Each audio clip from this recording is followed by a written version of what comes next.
The collection in Russia was in the city of Lubavitch, in the house of the Rebbe's, generation after generation, till the First World War. When the Germans came closer to the city of Lubavitch, they took it out from there in 35 large crates and sent it with a train to Moscow, to a storage house of one of their Chassidim, and it was kept there till after the war. After the war, the previous Rebbe wanted to take it out from there, so the authorities didn't let him, and they took it away to the public library in Moscow. Then was called Rumyantsov. So since then it is there. It was taken over to the library in 1924, and since then it is then kept in the library. For several years, the previous Rebbe tried his best to secure their return, in always from inside and from through governments outside. It didn't help till the very difficult period of 1936, where for just talking about it, you would get killed. So they stopped doing that. That's how it was left till 1981. In 1981 was after I started working here, so I got a hold of a copy of the catalog of the collection that was cataloged in Lubavitch before taking it away to the storage. So with that catalog, we knew what we have there, so we wanted to ask them to return that. But there wasn't a paper printed in the 30s that it was taken away from the library and given to the Yevsektia, the Jewish section of the Communist Party, and they took it away to Kiev, their library. So we didn't know if that is correct or not. If they took it away, then there is nothing left in Moscow. But if they didn't take it away and the report in the paper is false, then it is still in Moscow. So according to this catalog, we could find that out. So in spring of 1981, I sent in a copy to the Rebbe, and I asked him if it's worthwhile to try to secure their return, just like the collection that was in Poland. Poland decided to return it to us, so maybe they would do it too. So he kept it for a few months, and then in the middle of the summer, he approached Rabbi Kunin, telling him that in Los Angeles there is Dr. Hammer and Weintraub that have deals with the government of Russia, so maybe they could get them to return it, and that's when it started. We went in 1988. It was since 1981 till 1988 is 7 years. So first he spoke to them, Dr. Hammer, and they answered him they don't know of anything of Lubavitch collection. So then I gave a copy for Dr. Hammer to give it to the government, that you have the list of the books, so then they could try to find out where that collection is. So they kept it for another year or two, and they said they couldn't find anything. So then Dr. Hammer suggested them, would you will that delegation of the experts of the Lubavitch Library in New York should come to check for it themselves. So they said, pleasure. And that's when we got the visas, the official visas by the government, to invitation to invite us to come to look for the books. We came there. It was a delegation of 3, Rabbi Kunin and me, and Rabbi Mindel, who was one of the secretaries of the Rebbe, but he spoke Russian. It was easier for us. So when we came there, they just didn't let us go to the storage of the books, and they just say, look in the catalog. So I said, I can recognize the book, but I can't recognize in the book according to the catalog. So they said, no, you can't go to the books, only to the catalog. So we notified here to the Rebbe through the secretaries that they don't let us go to the books.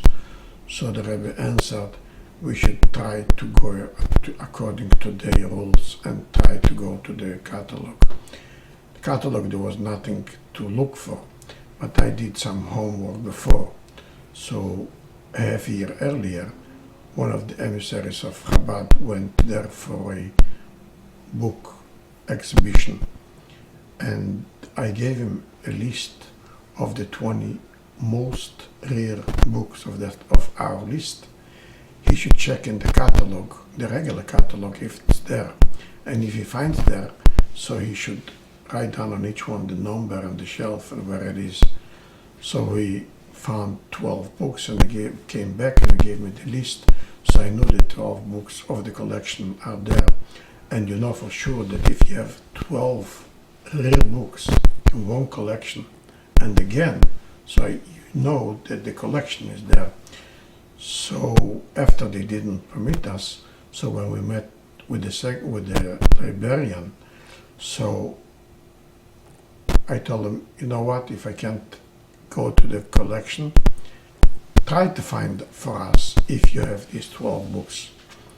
So he took the list, and the next morning he says, yes, I have good news for you, we found it.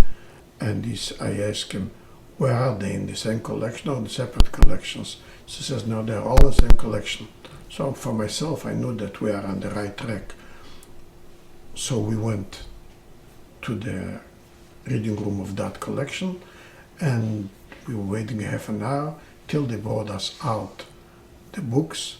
When they brought out the books, I opened the book, I see the handwriting of the Rebbe. I opened the second book, I see the signature of the Rebbe.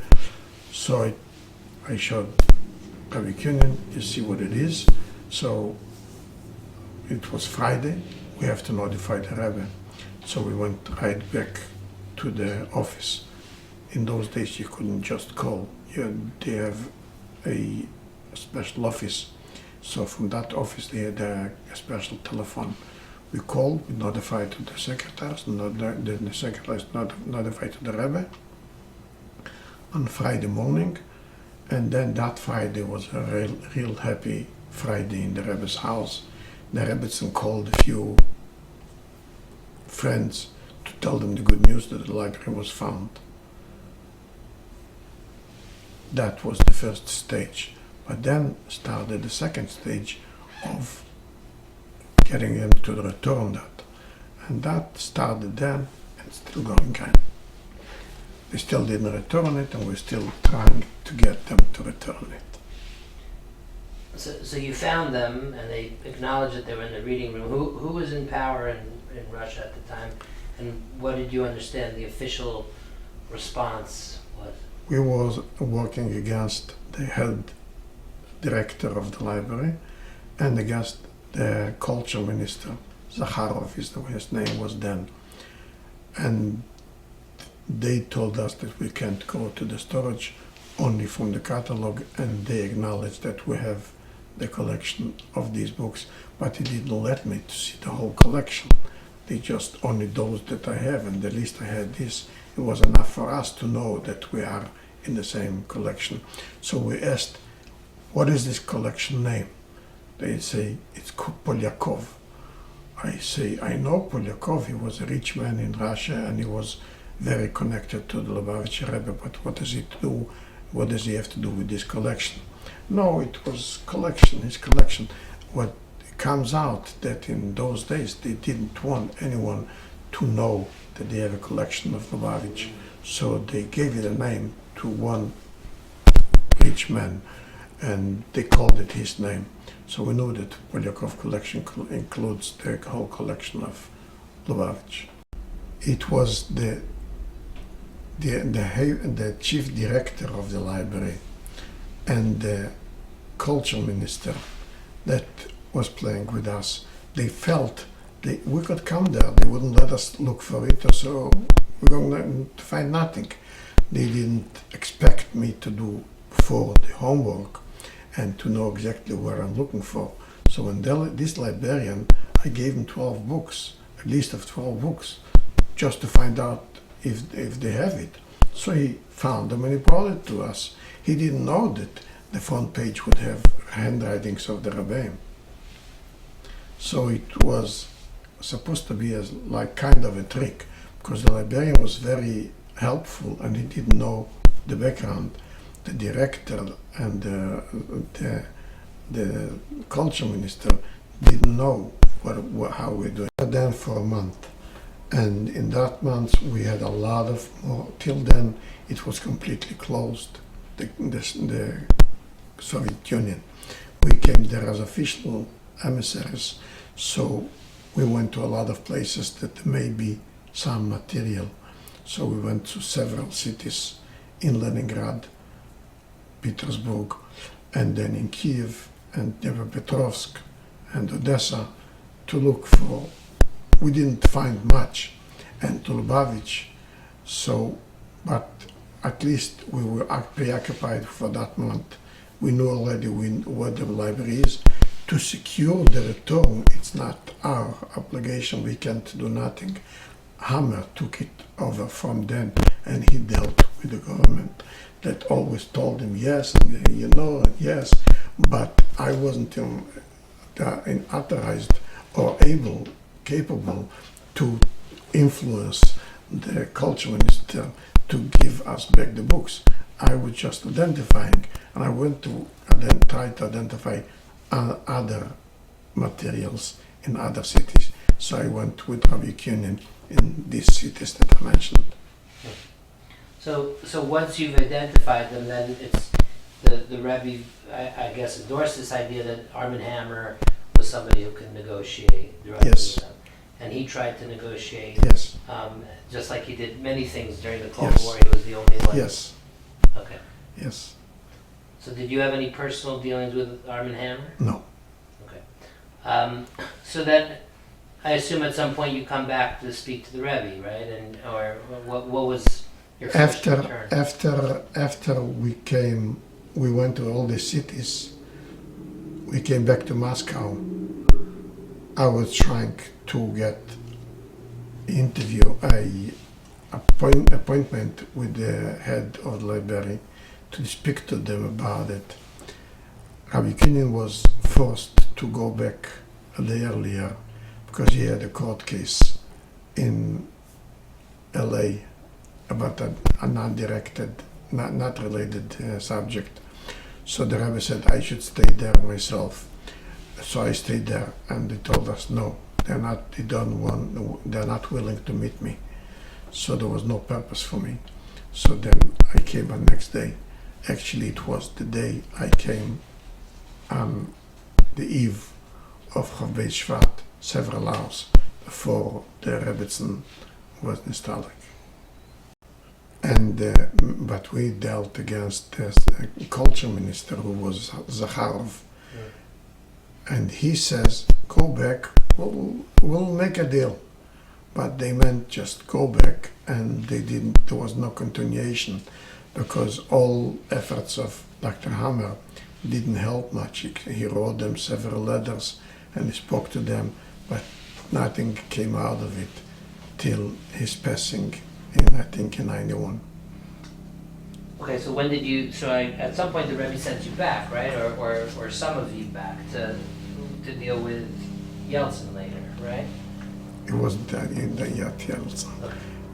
Then there was the Chernobyl story. So after the Chernobyl, Rabbi Aronov took out many children of the Chernobyl children to take them to Israel and to settle them there. So the Russian government didn't give the permission for all these children to leave Russia. So there was a lady, Veronica, that she helped secure the release of all these hundreds of kids.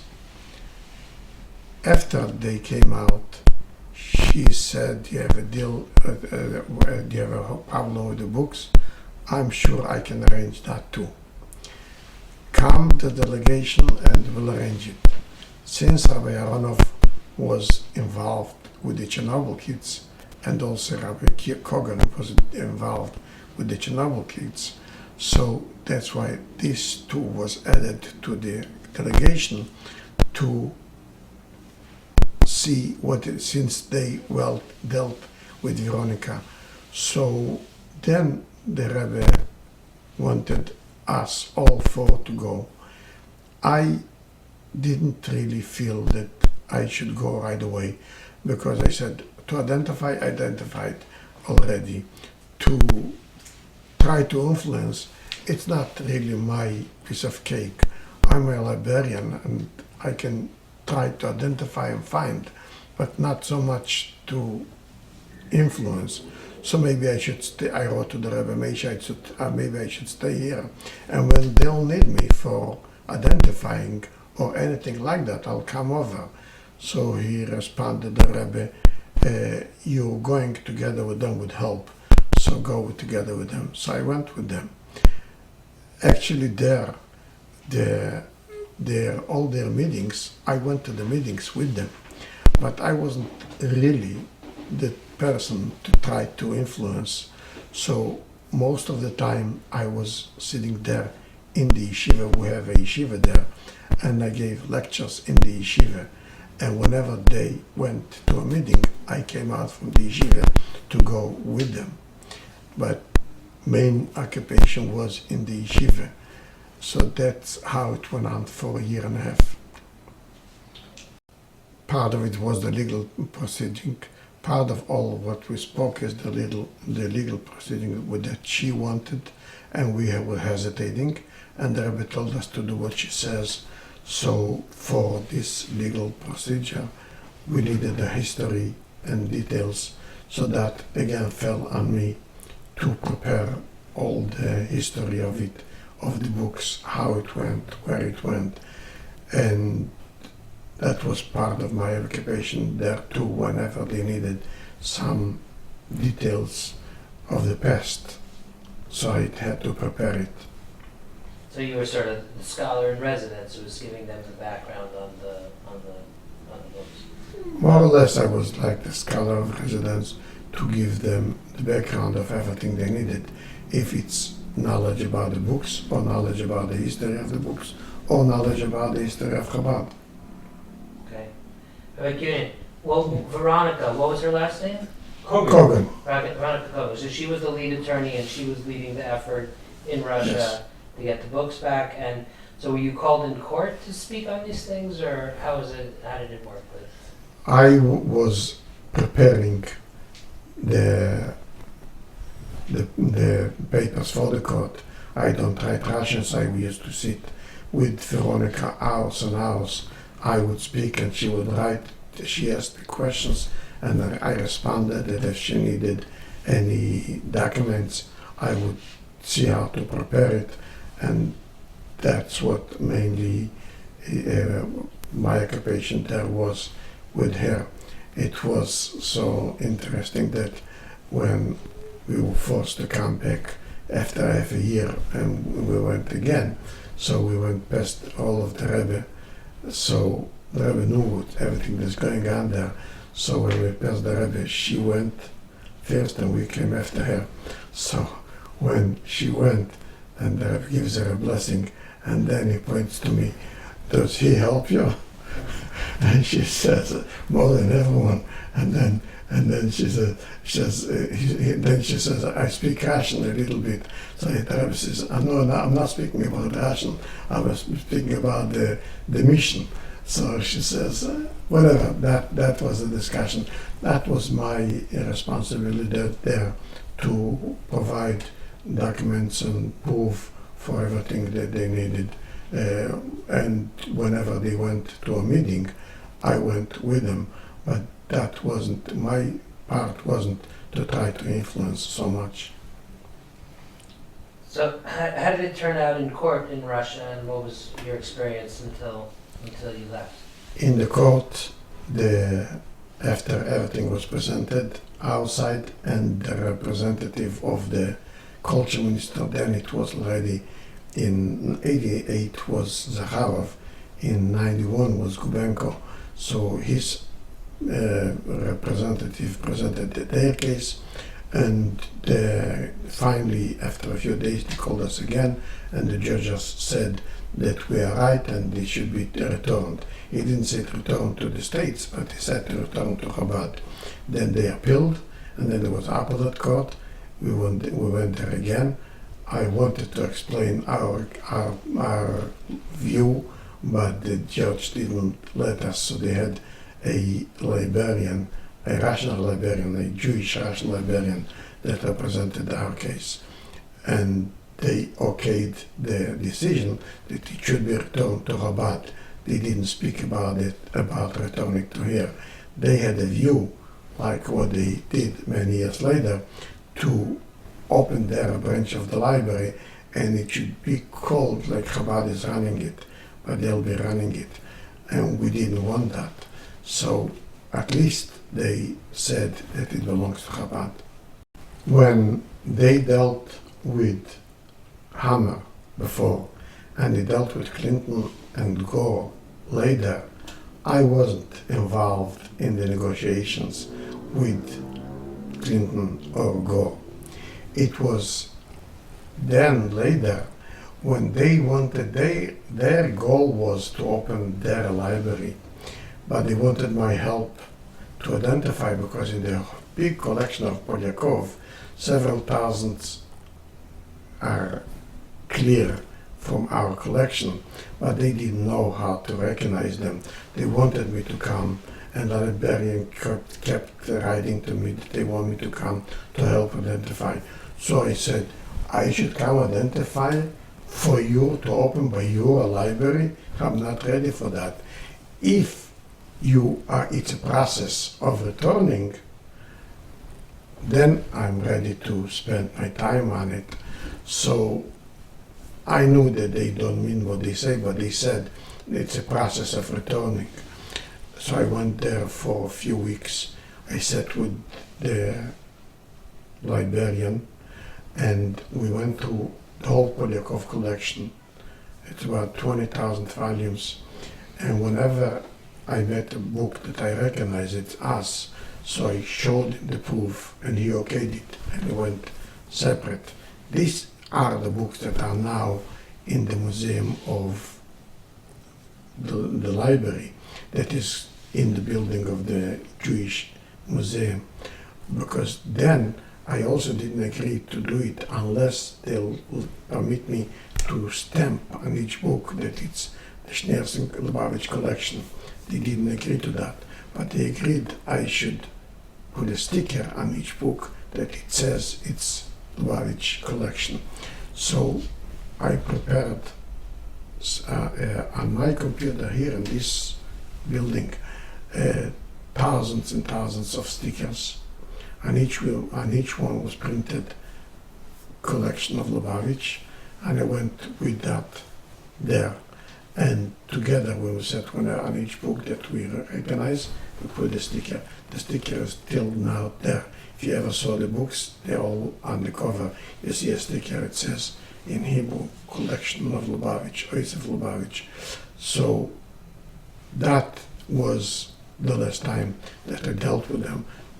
Since 91 till 2000 was 9 years in between. But they wanted me to help them to prepare that library. And even when they prepared that library, they kept begging me to help them secular way, how to recognize things and how to identify things. And I agreed to do that only on the condition that it's on the way, the process on the way to come here. They said so. They had no choice, because otherwise I didn't agree to go. For months they were begging me I should go. And I went. I knew it's not real, but at least I go for a good cause of preparing them to come here. So when did it become clear that it definitely wasn't coming back here? And it is still not clear that they are not going to give it back. They just always say, give us time. But we don't think they are thinking about returning it. Putin showed lately his real face. He's not about to return things or give things, but at least they wanted to show a good gesture of 7 books. So they always speak like that they want to return it, but they don't show really their efforts to really return it. So they gave 7 books, but they made them sign that it's a loan. And they said, just sign it's a loan, doesn't matter, because we're returning it. It's the beginning of returning all the books. They just speak like that, but we know that's not what it means. But at least when they say so, I have no guilt feeling that I'm doing something wrong, because officially I'm preparing for the books to come here. So what was the Rebbe's reaction to these incremental small victories, to getting 7 books back, to getting a little Russian verdict? Like, what did the Rebbe speak about? The 7 books was given back after their stroke. The Rebbe didn't speak. He just shook his hand. But in that year, the assistant culture minister, they called me up from Washington that they want to come speak to me. So I said, my pleasure. They came on the way from Washington to Moscow. They had to stop in New York, so they came in to speak to me. So they showed me papers that they prepared for returning the books, and they wanted me to sign on it. And it says there that we are asking to get the books here for the exhibition. So he says, obviously I'm not signing on it. They wanted me to sign that it's an exhibition, which means that I sign it's their books. And I didn't want to sign on that. So they came with the whole delegation to give me an ambush. I should sign, but I didn't. That was already also in early 1994. So then we didn't have really too much of correspondence with the Rebbe. We went to the court in 2004.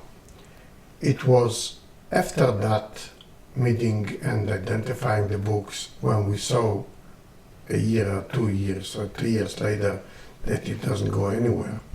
They're just telling us nice words, but they're not.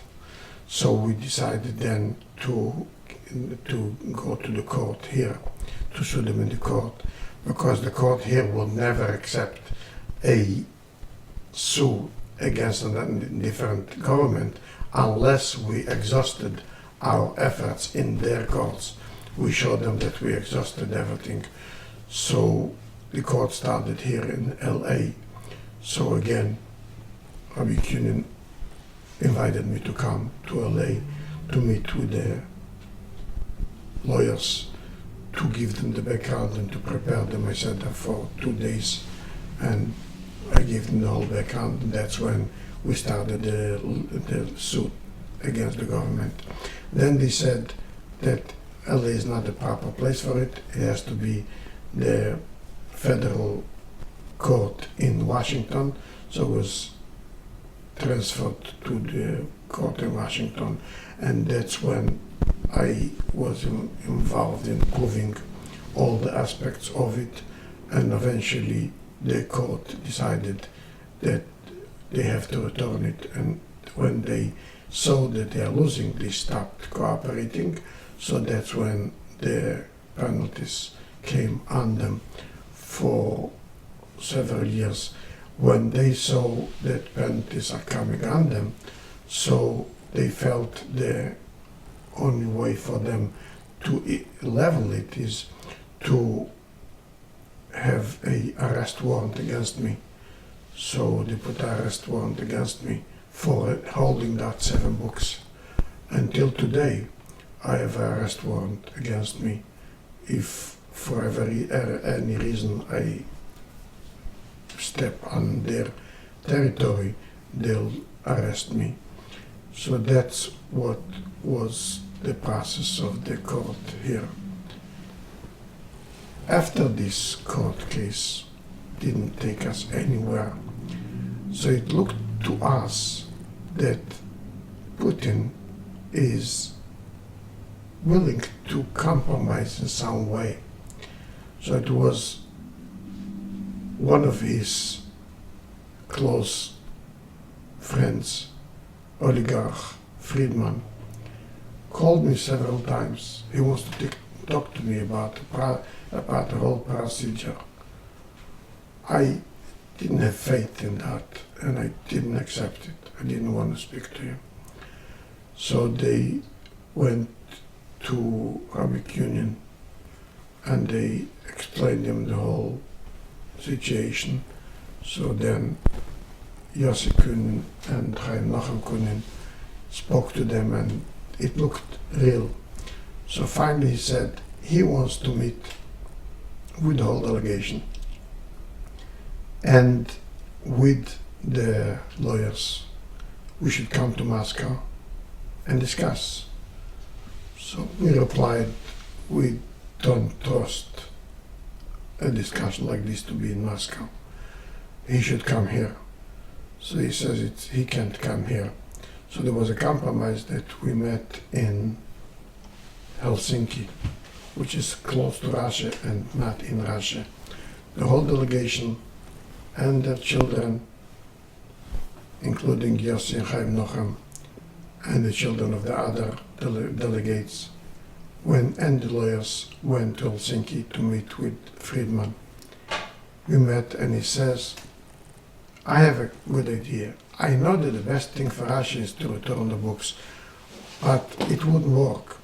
So we have to give something to Russia for that. I don't know if you could do it, but I can do it. I have the money to do it. I'll buy something which is officially for the public. It will say was exchange. You give this and they give that. So I'll prepare for that. And then you take it out from court. So there was a whole discussion. We can't take it out from the court. But we accepted his proposal. And he says, come with me to Russia, to Moscow, and over there we'll sign the deal in the government. So Rabbi Kunin and Marshall, our lawyer, went together with them to Moscow. They met with the highest people in the office of Putin, and after all the discussions, they said, okay, you're getting it tomorrow morning. There's no reason for you to stay here. You could go back on the plane.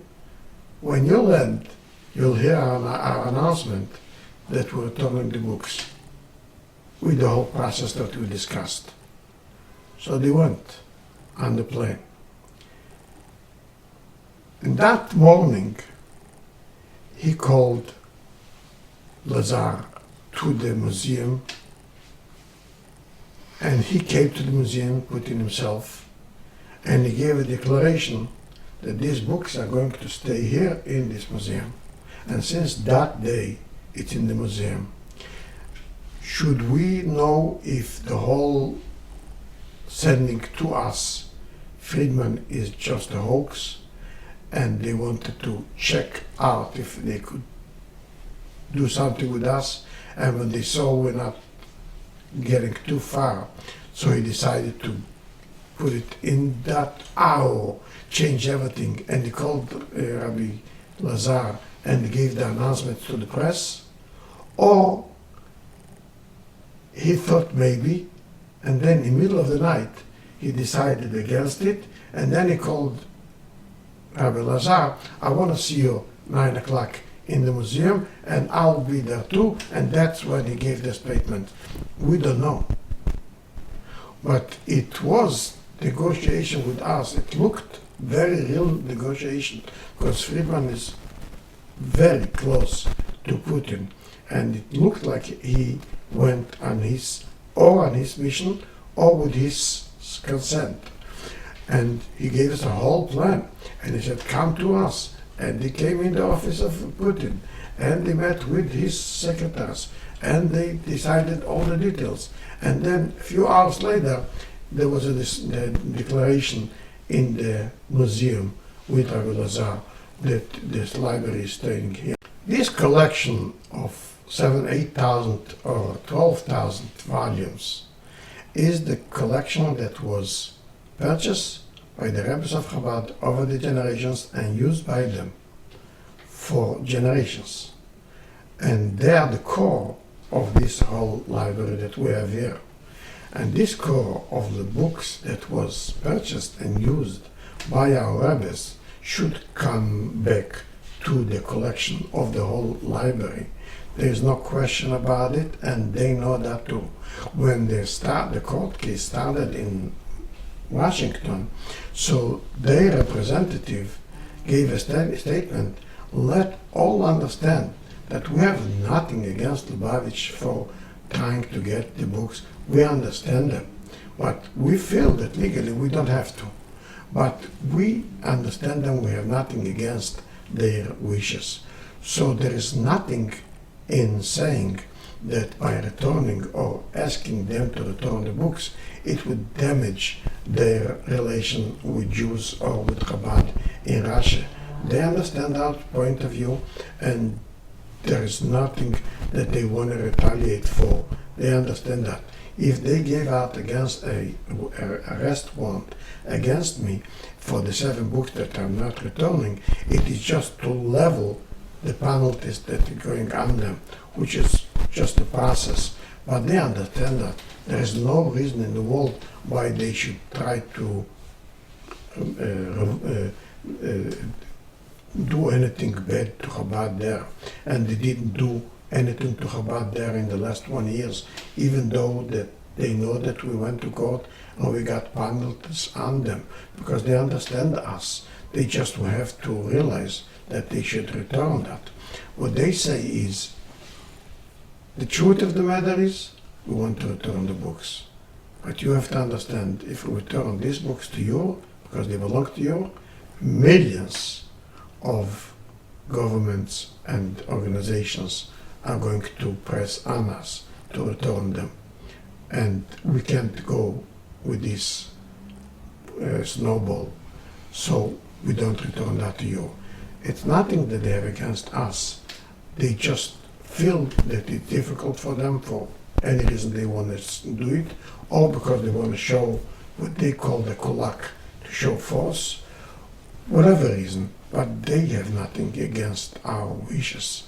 So there is nothing to fear that they will revenge against it.